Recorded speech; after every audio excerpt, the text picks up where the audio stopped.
নমস্কার সবাইকে। হরে কৃষ্ণ কৃষ্ণ কৃষ্ণ হরে হরে, হরে রাম রাম রাম হরে হরে।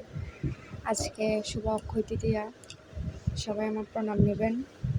আজকে আপনাদের সাথে আমাদের বাসার পুজোর দিকটা কীভাবে করি, পুজোটা কীভাবে করি তো শেয়ার করতেছি আপনাদের সাথে।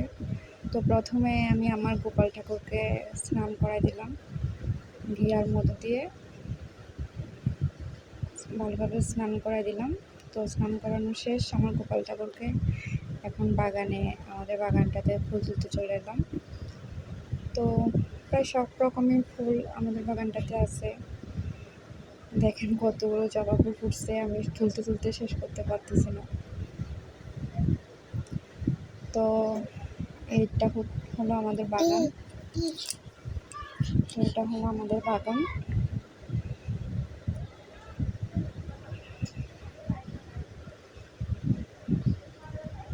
ফুল নিচ্ছি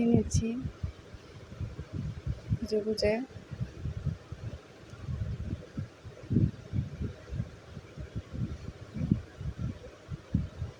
আর এটা হলো আমাদের মেহেদি গাছ।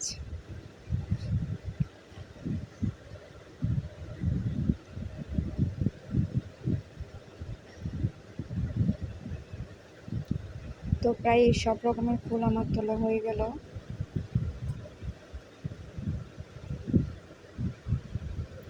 গাছ থেকে ফুলগুলো ছিঁড়তে ইচ্ছা করতেছে না, কিন্তু পুজোয় দিতে হবে তাই ছিঁড়তে হচ্ছে।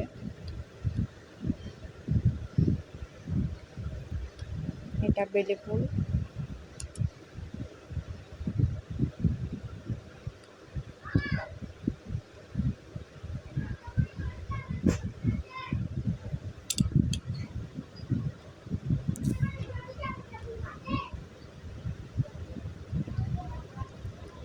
তুলসীপত্র নিয়ে নিলাম। আর এটা হলো আমাদের অ্যালোভেরা গাছ।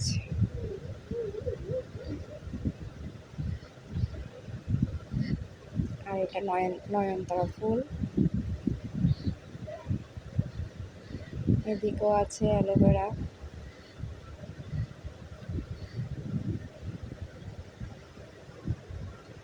তো নয়নতারা ফুলও তুলে নিচ্ছে।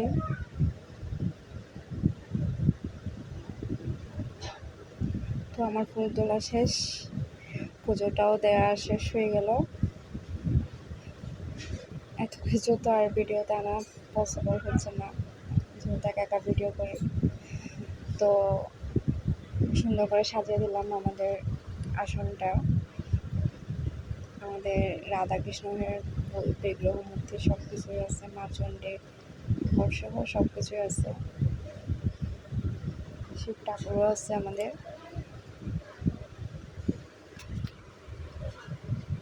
তো আজকে অবশ্যই সবাই ভালো ভালো কাজ করবেন,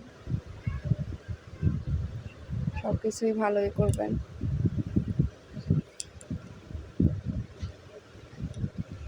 আর এটা হলো আমাদের গোপাল ঠাকুর।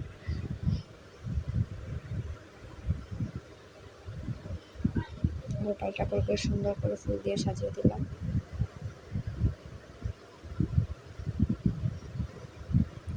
আমাদের গুরুর ছবিও এখানে আছে। তো দেখিয়ে দিলাম আমাদের পুজোর ঘরটা।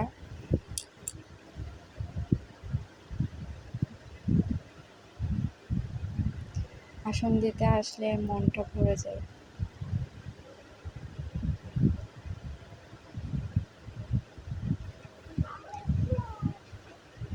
তো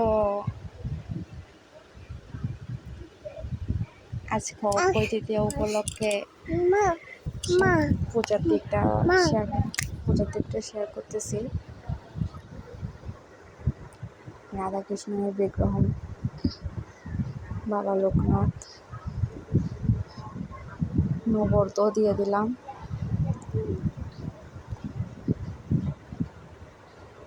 এটা হচ্ছে আমাদের মা লক্ষ্মী। এটা হলো আমাদের গোপাল ঠাকুর।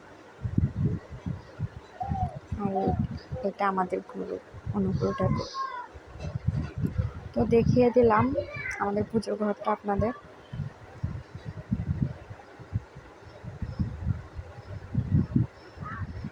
এখন সকাল বাজে 7টা। আমার সকাল সকাল পুজো দিতে খুব ভালো লাগে।